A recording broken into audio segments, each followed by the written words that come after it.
became a career firefighter with the Howard County Department of Fire and Rescue Service, the chief of the medical division, or EMS, the unofficial historian of the Howard County Department of Fire and Rescue Services. Over 65,000 digital images and newspaper articles, magazine articles, etc. Being out in the country and watching wildlife, etc., has always been exciting.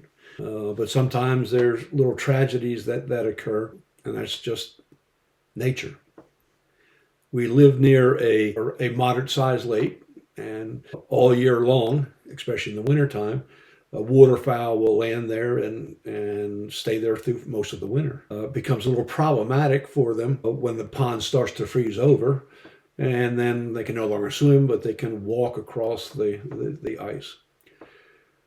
Once in a while, and it does happen, it's rare, but once in a while, if there's been a sudden cold snap and the water literally freezes overnight, if a waterfowl, a goose in this particular case, falls asleep overnight and wakes up the next morning and they're stuck in the ice. I mean, it's very rare, but this does occur. And on a particular year, back in 2000 or so, in the winter of 2000, that is something that did indeed occur. That a sudden freeze came, the pond froze over, or the lake froze over, and on my way to work for 2 or 3 consecutive days, I was able to look out and see pretty much in the middle of this lake a Canada goose stuck. He wasn't moving; he was just stuck, and I'd imagine it was very fearful, and it's just very traumatic. I started to receive, after about the 3rd day, a lot of pressure from the home folks to do something. I'm thinking, what do you want me to do? Well, they didn't care what I did as long as I did something to rescue the goose. So on the 3rd night, I had gone out to dinner. Unbeknownst to the folks that went with me, I grabbed a bucket of seed. And when we came back late that evening, I put my plan into action. The first thing I did was I pulled off the side of the road and backed into a little parking spot so that the front of the car was facing the pond. And I was able to turn the high beams on to give me a little bit of light. No, it didn't. No, that's a lie. I didn't. I parked the car there with the lights off because I didn't want to be seen. There was no trespassing signs. I wasn't really sure how thick the ice was, whatever, but I was bound and determined that I was going to make a difference. So I got out of the car. There was snow on the ground. I just had tennis shoes on, so I waited till no cars were coming, and I ran across the road down to the water's edge. I made a right-hand turn, went along the shoreline, and got to the point, as they say, the shortest distance between 2 points is a straight line. And so I got as close as I could to where the goose was, and then I started to gently walk out onto the pond. Now, I had no idea how thick the ice was, but I was going to be the hometown hero or the hometown fool. You make the choice. So I was edging my way out. The ice is cracking, and I figured I'm going to fall through at any moment. The next thing I know, while I'm almost out to the middle of the lake, a bright light comes on, and that was the occupant of the car decide they're going to turn the lights on so I could see. Well, not only could I see, but the rest of the world could see this fool out in the middle of the lake on this thin ice. I'm waving to shut the lights off, and they're waving back at me. And I figured, no, it's too late now. Let me keep on walking. And I slowly went out.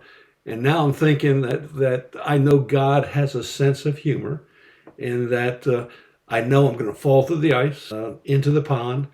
Hopefully, someone's going to call 911. Maybe not, but I'm going to fall through the ice. And the sense of humor is going to be is that the units that are going to try to rescue me are going to find out that the EMS chief ignored signs of no trespassing, ignored thin ice, and made his way out to try to rescue this particular waterfowl. But I pressed on. I got within 10 feet of the goose, and he was still there. He was just frozen with fear. I mean, he wasn't moving at all.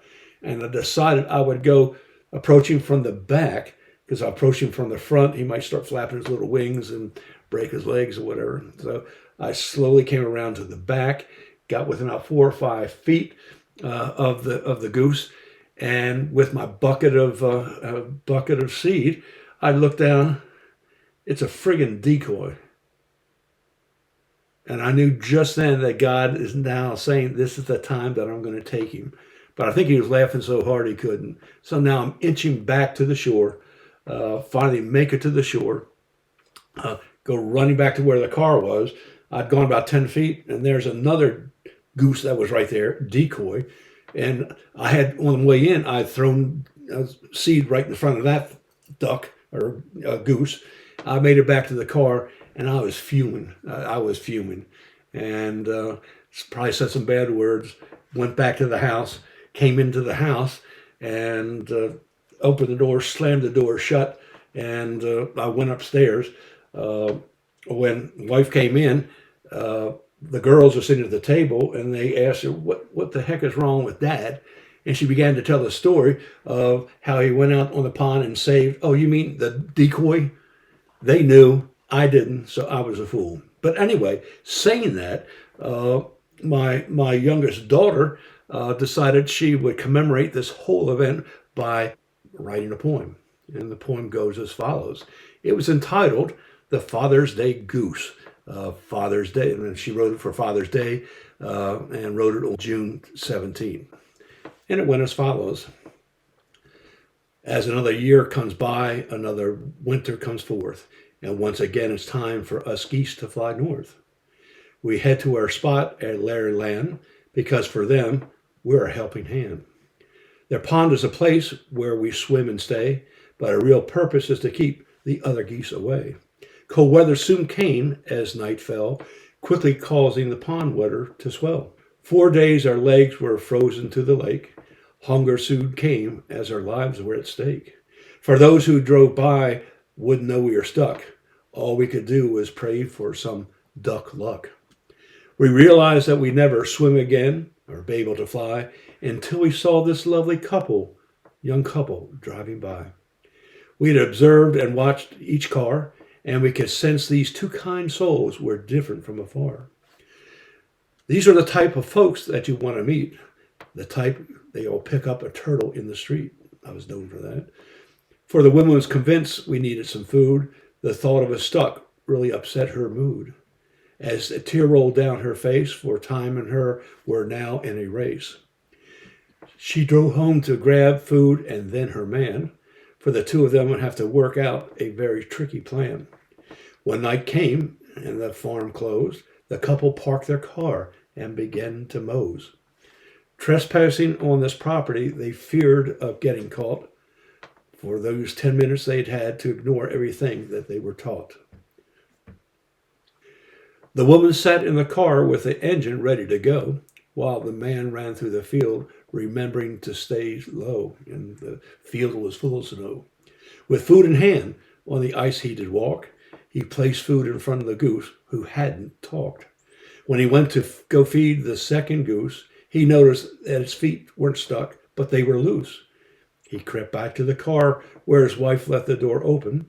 She asked why his face was red, for she feared these geese were already gone. The man began to laugh and shake, for these goose were just fake. Please use your remaining heartbeats wisely and not waste a single precious one.